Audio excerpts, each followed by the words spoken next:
It is officially October 1st, 2024, and we have to have a broad discussion today about just how likely it might be to see Nintendo reveal the Switch 2 as soon as this month, or if it might slide into next year, because I do actually think that October is the swing month where we're either going to learn about this console in the current calendar year 2024, and if it doesn't happen this month, I actually think the next most likely date is a late January, early February time slot, which actually would unfortunately mean the console would likely fall into a later 2025 launch, because I don't see Nintendo necessarily turning around this console in just a few months from reveal to release. Now, what information do we have to go off of in indications that Nintendo might be planning some kind of Switch 2 reveal in this current month of October? Well, we first have to have the conversation about the time frame that they revealed the Switch 1, because believe it or not, that was in October. It was on the 20th, which was a Thursday in that month in 2016. They gave us just a little bit of heads up notice with a night before Twitter post saying that join us tomorrow morning for a first look at our next gen console, and I would assume that something similar would take place with a potential Switch 2 reveal.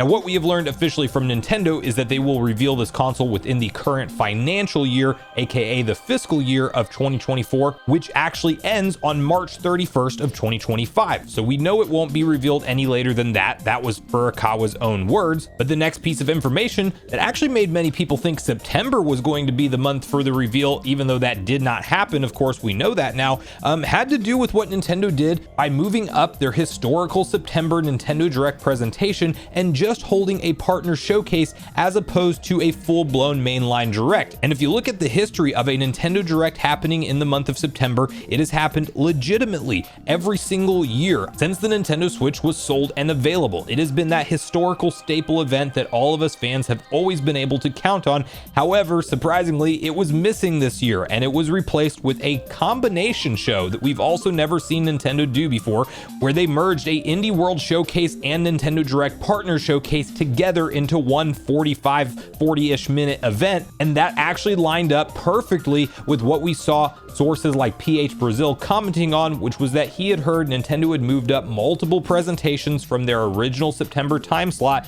to a late August time slot, and we saw the Nintendo Museum Direct in addition to that combination partner showcase in Indie World. Well, PH Brazil also was on record saying on his own podcast that there would really only be a few more of their weekly podcasts before we started to really see information about the Switch 2 pop off. Now, we are still here waiting at this point in time, but you cannot argue with the fact that Nintendo's definitely going off script here, and in hindsight, you might say, why did Nintendo move around these events and not hold them in September if they weren't going to announce anything in September? And there's a number of different theories and possibilities out there. Maybe they really wanted to make September only focused on The Legend of Zelda Echoes of Wisdom so they could market that game and celebrate it and whatnot. Maybe there was a Switch 2 reveal on the table, and for whatever reason, Nintendo's eyeballing sales figures right now, and just depending on how the Nintendo Switch continues to perform, they may decide to move the reveal and then ultimately the launch of the successor hardware forward or backwards a month, like we've seen some claims from an accessory manufacturing CEO saying that it could be March, it also might be April of next year for the launch of the console.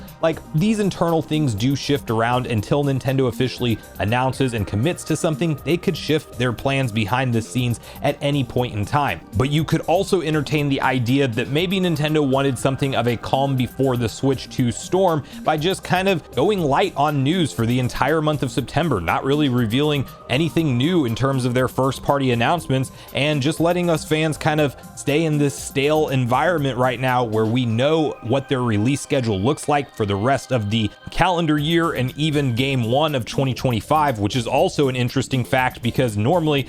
by this point in time we would know what the February game and the March game is for Nintendo in their calendar year next year, and they can definitely do things differently this time around than historical past, because, well, Nintendo's already doing things differently this year, as we talk about them being in their likely transition hardware year when it comes to the announcement and their marketing around their hardware. So yes, it's been light on everything from a Nintendo first party announcement perspective, not even getting like the August Pokemon Presents that we normally see happen. I mean, we'll probably see one of those in February again, but until then, we've gotten very limited information essentially since June from a first party perspective, and that's a really long gap, especially considering if you look at the partner showcase that happened in February. We just had that one June mainline Direct, and then another partner showcase towards the end of the year in August. That's all Nintendo's been doing in terms of official presentations from them, and we are typically used to seeing 3 full-scale, full mainline Nintendo Directs. So if that doesn't tell you that they're definitely gearing up things for their next-gen console in terms of announcements, I don't know what does. But I personally believe seeing Nintendo go off script for September and not do anything in terms of a mainline Direct is the biggest indication we have that an October reveal is extremely likely. It is not guaranteed by any stretch of the imagination, but I do find it likely. I also think that Nintendo, with their success of the Nintendo Switch, it wouldn't be shocking to see them really stick close to the script as far as how they marketed and released that system, even the reveal to release time frame, that they would want to line up pretty closely to that, which means October around maybe the back half of the month would make the most sense. I actually think that any week is perfectly on the table here and completely in the conversation, especially if you just stop and realize that Nintendo has nothing going on this month other than on the 17th, we are of course getting the launch of Super Mario Party Jamboree and also that interesting Joy-Con charger that is no doubt for the Nintendo Switch 2. I mean, in a way, it's going to be a product. Nintendo's not going to advertise it like that, but just because it's out ahead of time, it solves that issue that if yes, this next console is bigger and the Joy-Cons are compatible from a Bluetooth standpoint, but obviously they won't be able to slide on and attach the same way, you're going to have a problem charging those original Switch Joy-Cons on a next-gen Nintendo piece of hardware, which means they have the solution for that. Well, that's happening on the 17th, so any week outside of that I think is completely on the table. It could even happen in that same week, but not quite as likely in my opinion. And if I'm looking at the calendar, we have of course the week we are in and next week as 2 prime candidates towards the beginning of the month, but I actually like the week of the 20th through the 26th the most. That is right in line with when Nintendo did their first look trailer for the Nintendo Switch, and if they wait until something like the 24th, a Thursday again maybe, it's just a week after Mario Party Jamboree, and it feels like probably an opportune time to reveal that next piece of hardware, all while they're still going to of course be marketing their bundles for their current hardware with all of the different games packed in, and they're going to try to sell it through the holiday season that way. And while some online will tell you there's no way Nintendo's going to reveal their next gen console because it's going to impact holiday system sales of the current generation Switch,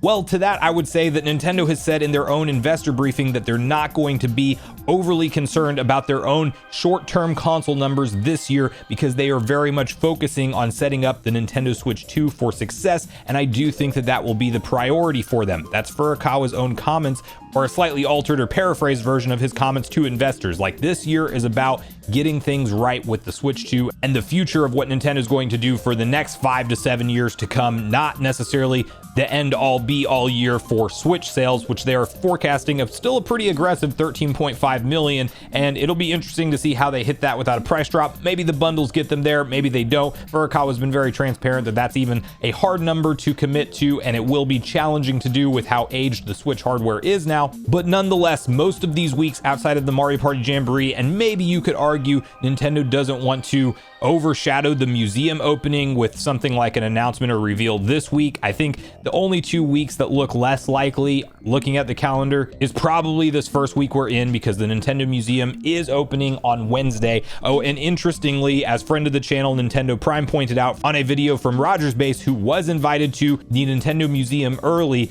there's quite obviously a cutout space in terms of like where they are lining up their controllers and how the controllers have changed over the year, past where it hits the Switch, and then it goes to the 2020s. There's like on the bottom right side beneath it a pretty obvious, like, you could just insert a new thing there. And of course Nintendo knows when they reveal this next gen hardware, they're going to be able to advertise that there at their museum, so maybe they don't want to conflict with the grand opening of the museum. I don't think it makes this week off the table completely, but maybe slightly less likely. And then looking at the very last week of the month, it is Halloween on a Thursday, the 31st, so that makes things maybe a little bit less likely since that is celebrated in numerous regions out there. Maybe Nintendo doesn't want to have the reveal go live on that same day or right around there, so there's that mindset as well. But just about any other week, completely on the table. If I was putting my money on it, I like that week of the 20th for me personally, and I do think that an announcement will happen on a Tuesday, Wednesday, or Thursday, most likely, in terms of the trailer actually going live. We might get the announcement for that trailer the day before, similar to what they did with Switch 1. And the only very last thing I'll mention is, in the event that we don't get a reveal, is there a possibility that Nintendo is going to reveal some kind of Nintendo Direct this month instead? I think that's somewhat possible, but also not necessary, because I do think we're going to see them stick to a lighter software release schedule until they start to market Switch 2 games. Like, really, with how much first-party content they revealed in June, it did feel like they were setting themselves up for success for the rest of this calendar year, and probably even keeping us waiting on big updates until something like the February presentation. We might get like a small Game Awards announcement like we've seen them do in the past for a first-party title, like a surprise December reveal trailer like they did for Bayonetta Origins. That's on the table, and maybe we learn about their February or March game at that event. But I do think Nintendo's calming down before the Switch 2 storm, in my opinion, and I think that they're gearing up for a reveal for this console relatively soon. Of course, nothing's official till Nintendo says it, so let me know in the comments down below what you are personally expecting when it comes to a Switch 2 reveal trailer. Do you think that October is a likely month, and that maybe that week of the 20th is the most likely week to see it take place? Or do you think it's any other week, and for what reason would you expect it to be any other week in the month of October? And are you still personally setting your expectations for something like a March or April launch time for this console, or do you think, yes indeed, it will be further into 2025? So make sure you share all your thoughts and feelings in the comments down below before you leave, regardless if we agree or disagree. Also, make sure you like, subscribe, turn on your notification bell, and with that, I've been Sunbro, you've been Nation. Thanks so much for watching, and I'll see you guys in the next video.